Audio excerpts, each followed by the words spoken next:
Hey, so I'm not good at this video thing. Hopefully I'm not going to go too far off tangent. But hello, and possibly goodbye depending on how much interest I've already got.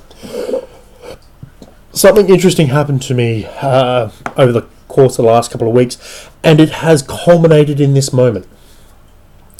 And I thought I'd share this moment with you. For no other reason than, oddly, this community, I enjoy it, but I want to share, and I thought I'd share with you guys. That moment is Glenfiddich 12.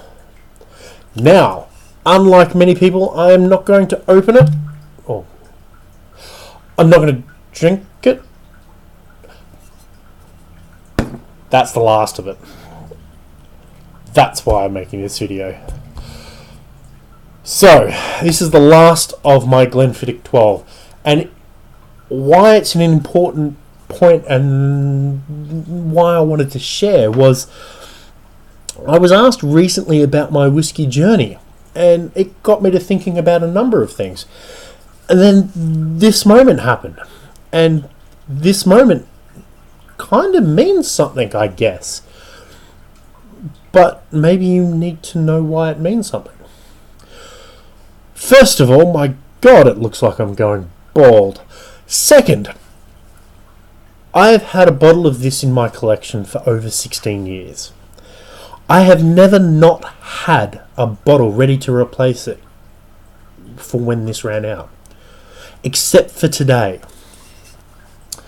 And that is the moment I want to share with you. And I think why I want to share why it's a moment.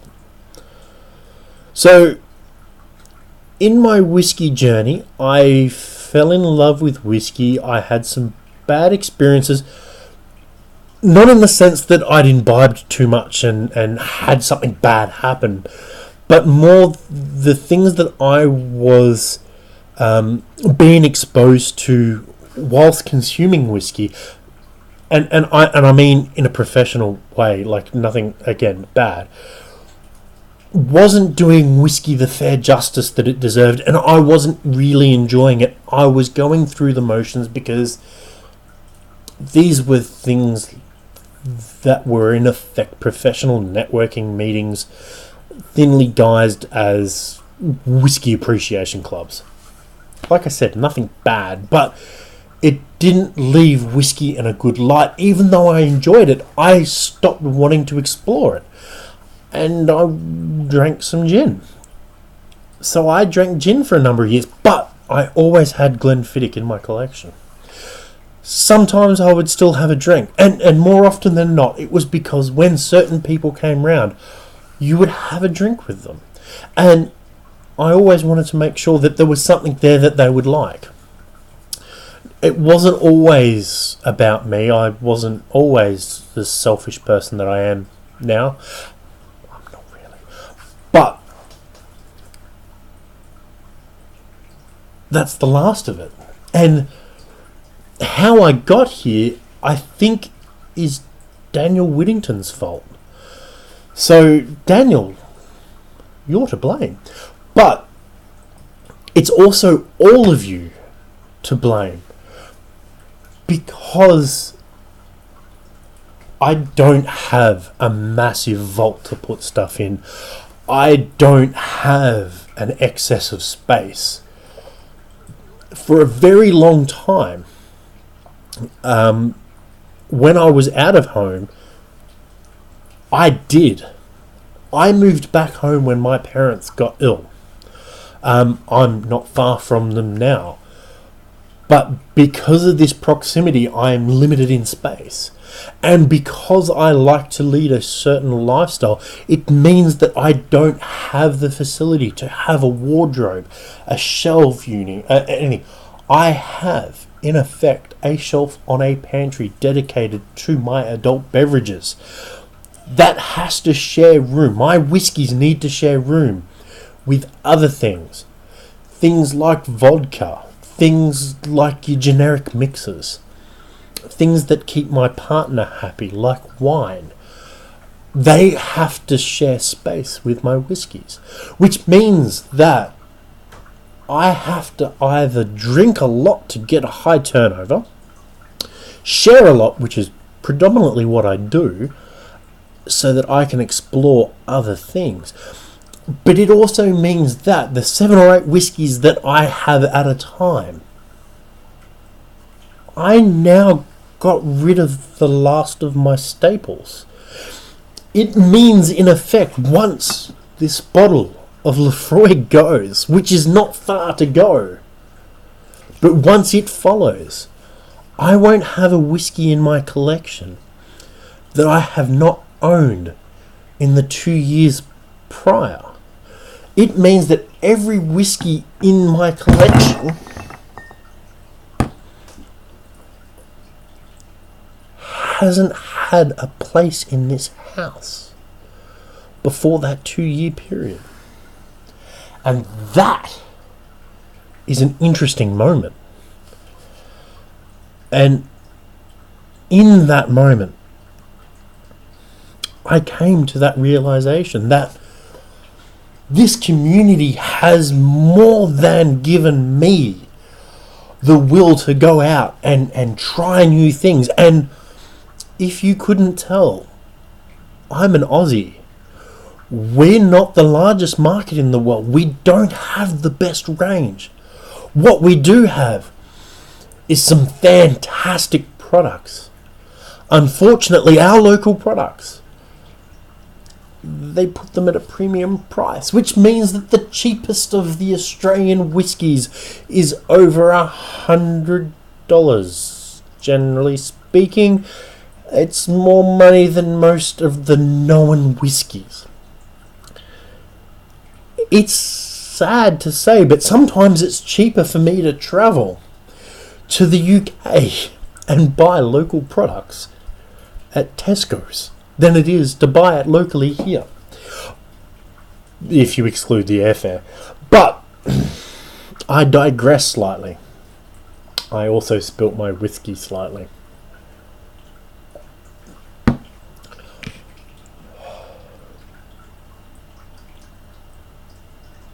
I just finished the last of a staple in my collection. I replaced it with something that I've been hearing a lot of and I've been interested in because of the community, not just because of the videos, but because of you guys.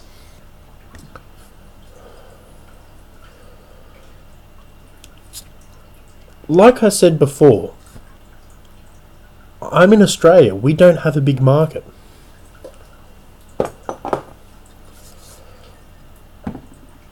I live in a place called Brisbane, or more precisely, I live 40 minutes north of Brisbane, or 25, depending on traffic. It's the 3rd largest city in Australia. We don't have a large hipster population where I am.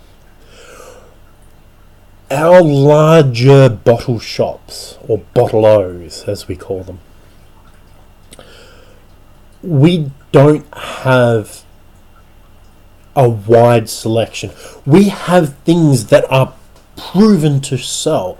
Because of our small market, distillers and distributors can't really afford to send us product that is untested, is new, is too boutique.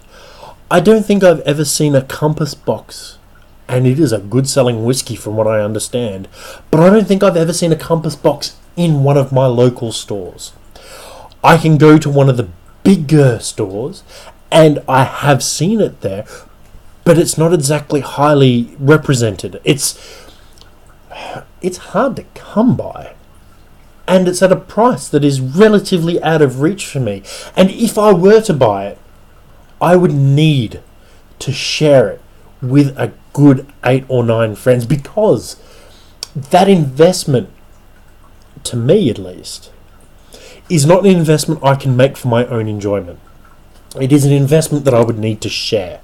And I don't think I'm at that point that I can do that yet.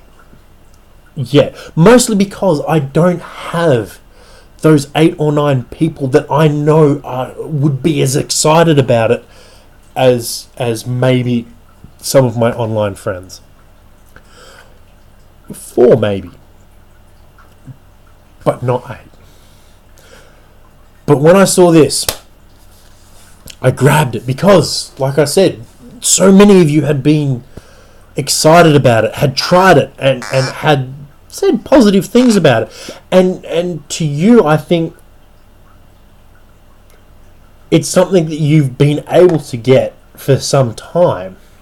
And that's not to say that we haven't been able to get it here. I do suffer a little bit from cognitive dissonance. So sometimes there are things that I'm just not aware that have been available for a long time. And something draws my attention to it. So I jump on it and I grab it and I drink it and I enjoy it and I share it. This I'm looking forward to. The cork is very, very wet. Now, I noticed it came in a box. And one thing that I noticed, I don't know if it's a generalization or a general way that it is packed, or if it's an Australian specific thing, but I'll be right back. I'll just rinse this out. But it had a really, really thick... Sorry.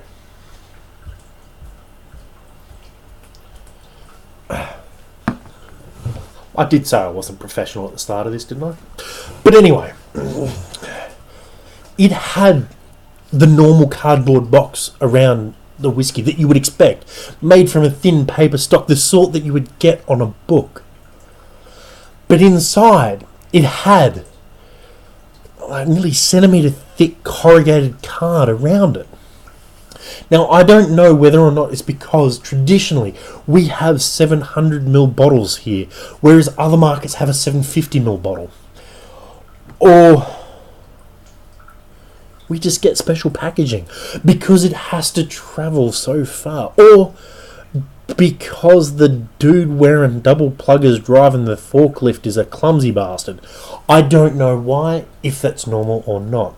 But the cork, when I just pulled it out, it's been wet for a long time. So I'm guessing that this was packed on its side. It wasn't in the store. That glug's kind of nice. Now, I've been to Skye. I loved immensely my time in Scotland. Now, I was in Scotland 5 years ago. I was in the UK as a general rule for other reasons, and I didn't really go to any distilleries. But I did travel around the bulk of Scotland. And I did so in the summertime. And for those of us who don't live near a pole, who live near the equator, that was a very big mind mess. The fact that you have so little darkness in summer messes with a poor Australian's mind. I can tell you that much for free. But damn if that place was not beautiful. And I think I got incredibly lucky during my time in Scotland, because the only rainy day that I had the entire time I was in Scotland, and I was there for a month and a half, was when I was at Loch Lomond. And it was kind of the sort of day that you wanted it to be a rainy day, because it added to the mood. And it was fantastic. I can understand why the Scots have such beautiful culture and they spend so much time perfecting things. Not just because in the winter, I know that place has got to be cold and you want to stay inside. And as a general rule, sheds are a wonderful place to be. But walking through the landscape, walking through the area, the air, comparing it to some of the other places that I went to in Europe, it was an odd experience because you had this beautiful climate, during the summer at least, you had this beautiful climate, but it was so incredibly lush. The water, my God, the water was gorgeous, and I can understand why some beautiful whiskies come from that place, because it is a beautiful place.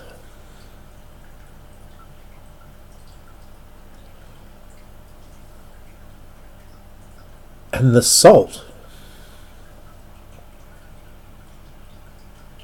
Now, I don't know how I can explain this because it's peculiar, but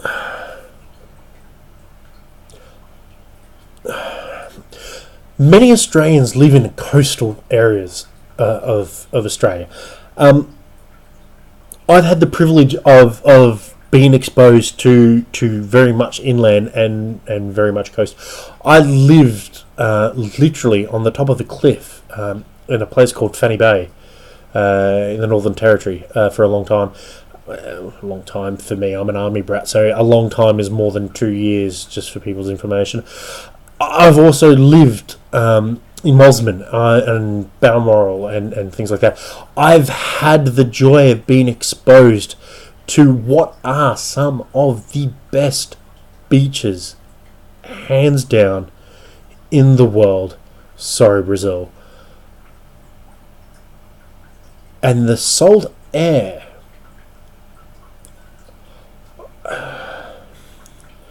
it's different. I can't explain it, but I can smell it, and it's very trippy, and I don't know if I can do any justice to the explanation.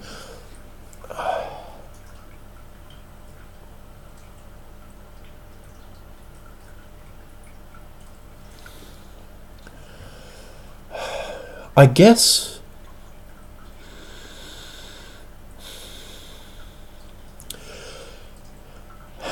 so. If anyone has been on a sailing boat in a bit of a light breeze and there's a little bit of chop, right? You tend to have this salt spray come on you, and you don't have to have a beard to experience this, but you get this very fine build-up of salt. And if you're in cooler water, the hair, like just the hairs on your arm, the salt bite that you get from that, I'm almost getting as a scent in this. But there's something else to it, and I know there's a little bit of peat or something in here, but it's almost like a sea breeze combined with a freshly mown lawn. But that's not all it's.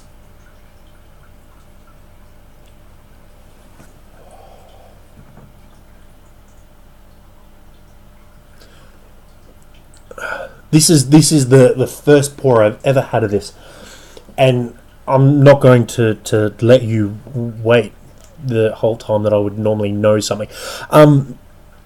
For those who may not be aware, I will quite happily pour myself a drink and mull over it for hours whilst doing other things. It's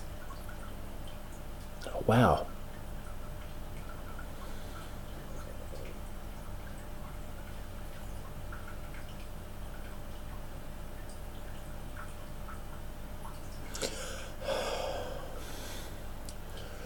There's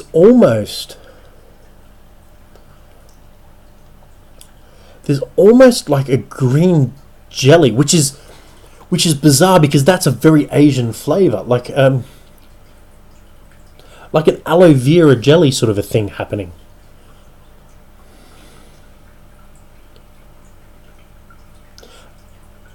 And I understand that a green jelly slash aloe vera jelly thing happening is probably never been used to describe a tasting note before, but it's subjective, so bear with me.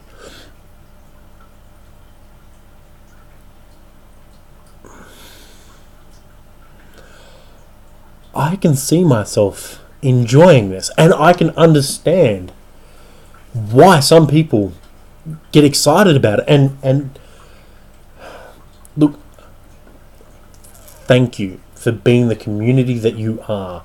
This, I think, has been... No, I don't think. This has been worth the exploration. And I don't think I would have gone to this bottle had it not been for you guys. So thank you, and thank you for being the community that you are. Look, I think before I actually have a drink, because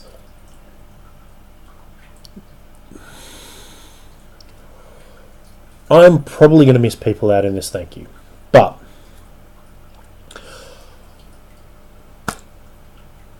I would really like to thank the moderators as a whole, pointing out Terry on this community for cultivating, because that's probably the right word, cultivating this community to what it is.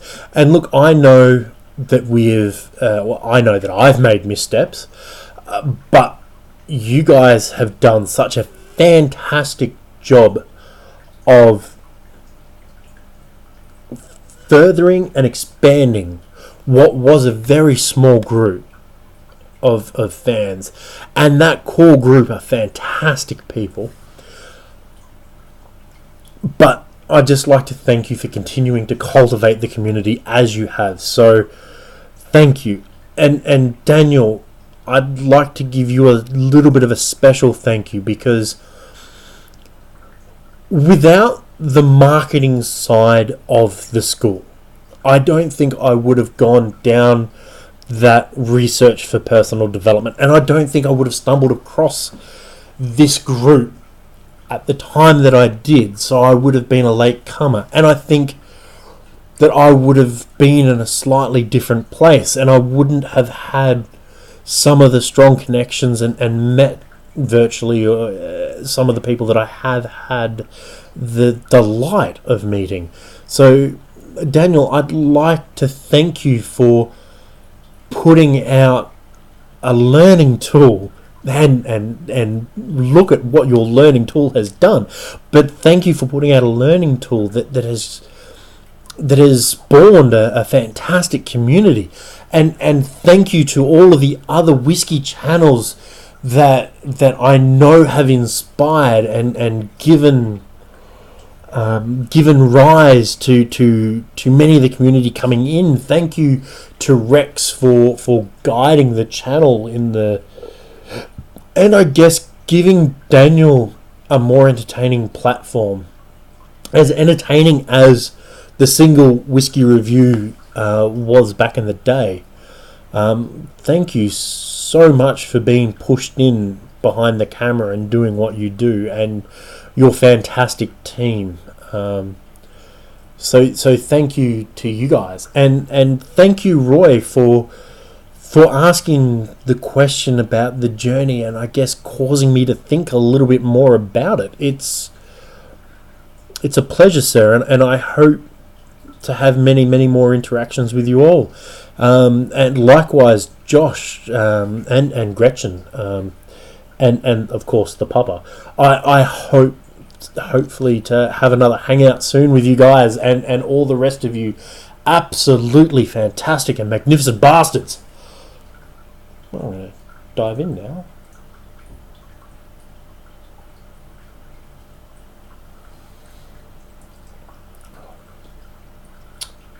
Wow. I'm going to upload this.